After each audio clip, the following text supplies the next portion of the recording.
Now to that major setback for former President Trump in court. The Department of Justice getting the go-ahead from an appeals court to use the documents seized from Mar-a-Lago in its criminal probe without having to submit them to a special master.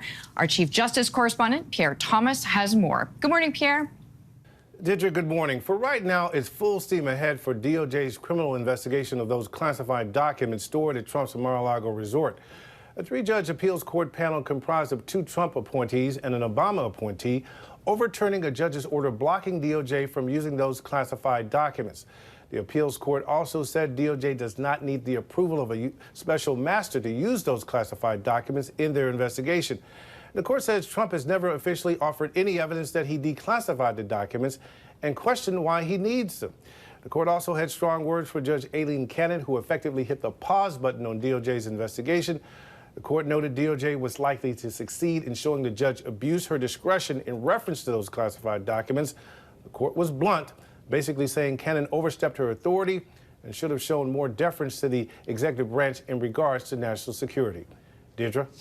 Pierre Thomas, thank you so much. In the meantime, New York's Attorney General is suing former President Trump, his 3 oldest children, and his business, claiming Trump lied about his net worth, inflating it by billions of dollars in order to cheat lenders. Now, the former president is firing back, calling it a politically motivated witch hunt. Senior investigative reporter Aaron Katowski has the latest. Former President Trump is defiant after he was hit with a $250 million civil lawsuit that threatens to cripple his business. This was just a continuation of a witch hunt that began when I came down the escalator at Trump Tower. Trump, 3 of his children, and his top executives accused of, quote, staggering fraud. He ran for president on the back of his business acumen. I'm really rich. I'll show you that in a second. But for 20 years, New York Attorney General Letitia James said Trump, with the help of his 3 eldest children, Don Jr., Ivanka, and Eric, grossly inflated his net worth by billions of dollars. Claiming you have money that you do not have does not amount to the art of the deal. It's the art of the steal. James accused the Trumps of preparing hundreds of fraudulent and misleading financial statements that overstated the value of nearly every major property they own, from golf courses to hotels to Trump's own apartment in Trump Tower. He showed it to Barbara Walters in 2015 as proof of his success. You are a winner? I think so. I mean, I'm looking around. Yeah, there's a lot of gold here. I've done pretty well. The lawsuit said Trump valued the apartment at $327 million, a price James called absurd, alleging Trump falsely claimed it was 3 times its actual size. Trump's current home, Mar-a-Lago, the lawsuit said, is worth $75 million, but Trump valued it at nearly 10 times as much, $739 million. Based on development potential that doesn't exist. James said her investigation found more than 200 false or misleading valuations that deceived banks into lending Trump money on more favorable terms than he deserved, something she said regular people could never get away with. It is a tale of 2 justice systems, one for everyday working people and one for the elite, the rich and the powerful.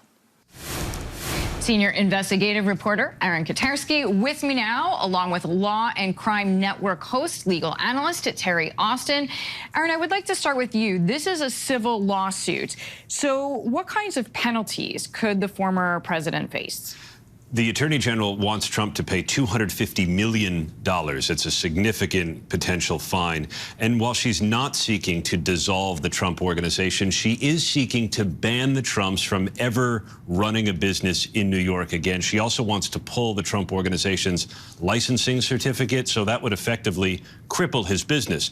He could still own the building, but he couldn't collect rent from any tenants or get a loan to pay operating expenses. So long story short, it really strips his ability to make money from his properties. It would be very, very difficult. Even if he were to reconstitute in another state, any properties remaining in New York would effectively be hamstrung. Okay, Aaron, hold that thought for a minute. Terry, would like to bring you in here, former President Trump calling this a politically motivated witch hunt.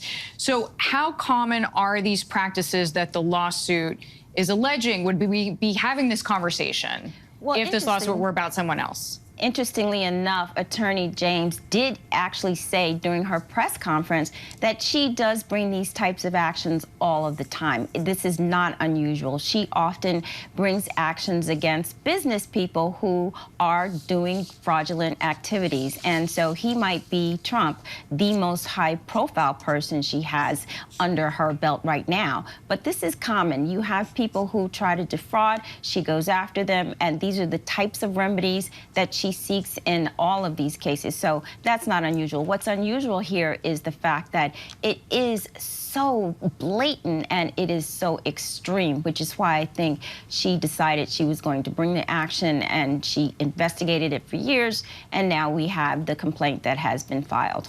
Okay, but difficult to say that this is selectively enforced just because this is the former president. Yes, I think that is difficult to say. I think obviously this is one of the highest profile individuals she's ever gone after. Of course, she has gone after Governor Cuomo, but not for this type of action. That was for sexual allegations. And of course, she has done some high profile investigations, but this is, I would say, the highest profile investigation for financial fraud because he is the former president. It's very unusual. Now, it's not a criminal action, it's a civil action. She's seeking damages, and in fact, she's seeking to slow down and stop him and his family from running these businesses. She doesn't want him to defraud the people of the good state of New York, she said, and that's why she's seeking to bring this complaint against him. Okay, so on that note, Aaron, what are the next steps in this case? What happens next? So it'll work its way through the courts. I would expect the Trumps to put up a fight every single step of the way, as they did for the last 3 years during the investigation. His attorney already says that she looks forward to mounting the defense because she calls the claims meritless. But the Attorney General has said she believes that she's uncovered evidence of potential bank fraud. So she's referred her findings to federal prosecutors. No word whether they will take it up. But some of this was so cartoonish almost, right? The former president take his building on Trump Park, on Central Park South. There were some rent-stabilized apartments probably worth $750,000. Collectively, according to the lawsuit, Trump valued them at $50 million. It's almost as if numbers were pulled out of thin air. Yeah, I was going to say, even for people who aren't mathematicians, that's quite a big difference. All right, hold that thought. Terry, we bring you back in here a little bit more focused on the Attorney General, Letitia James, rejecting an offer from Trump's team to settle this matter outside of court. So what does that tell you about the case? She's sending a very strong signal, Deirdre, that she wants this case to be litigated. Now, of course, we don't know the details to that offer, and she said during her press conference she's not going to discuss whether or not the details for the offer will be public. But she is saying that she has enough evidence to move forward here. And it's the type of case I think she wants to set an example. She campaigned on this. These are such blatant and egregious crimes and, you know, civil infractions that she absolutely wants this to be public. And so I think she's going to take it as far as she can, as far as this civil suit is concerned. And she wants the public to understand what he's done and how far he has reached and his family has reached.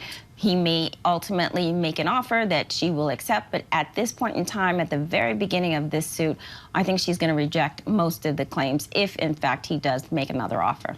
Wow, and it certainly keeps us all speaking about it as long as it is public and not settled. To your point, Terry, thank you so much. Terry Austin and Aaron Kotaski, thank you. Hi, everyone. George Stephanopoulos here. Thanks for checking out the ABC News YouTube channel. If you'd like to get more videos, show highlights, and watch live event coverage, click on the right over here to subscribe to our channel. And don't forget to download the ABC News app for breaking news alerts. Thanks for watching.